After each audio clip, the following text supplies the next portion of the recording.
വെളുത്തുള്ളി ഉണ്ട്, ഇഞ്ചിയുണ്ട്, കൊച്ചുള്ളി, പച്ചക്കുരുമുളക്, കാന്താരി ഇത്രയും കൂടെ കല്ലിലാക്കിയിട്ട് നല്ലതുപോലെ അങ്ങോട്ട് ചതച്ചെടുക്കണം. ഇത് വെച്ചൊരു പ്രയോഗമുണ്ട്, എന്താണെന്ന് കണ്ടോണേ. ചൂരയുടെ തലയാണ്, നമ്മുടെ കേരച്ചൂരയുടെ തല നന്നായിട്ടൊക്കെ കഴുകി വൃത്തിയാക്കി വെട്ടി കുളന്ന് വെച്ചിരിക്കുകയാണ്.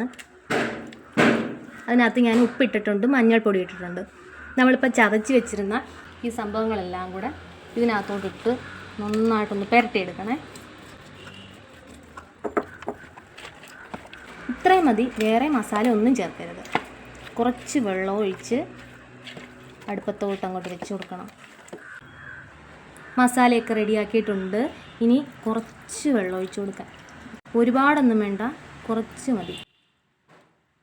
ഇനി നമുക്കിത് ചെറിയ തീയിൽ വേവിച്ചെടുക്കാം. അടുപ്പത്തുനിന്ന് ഇറക്കുന്ന സമയത്ത് കുറച്ച് വെളിച്ചെണ്ണയും കൂടെ ചുറ്റി ഒഴിച്ച് നമ്മുടെ ചൂരത്തല വറ്റിച്ചത് ഇവിടെ റെഡി ആയിട്ടുണ്ട് കേട്ടോ. ഇതിൻ്റെ കൂടെ കഴിക്കാൻ ഒരു ചട്ടി നിറച്ച് ചോറുണ്ടെങ്കിൽ തന്നെ നമ്മളത് ഫുള്ള് കഴിക്കും. അത്രയ്ക്ക് അപാര ടേസ്റ്റാണ് ഈ ഒരു സാധനത്തിന്. അപ്പോൾ ചൂരത്തല കിട്ടിയാൽ ട്രൈ ചെയ്യാൻ മറക്കണ്ട കേട്ടോ.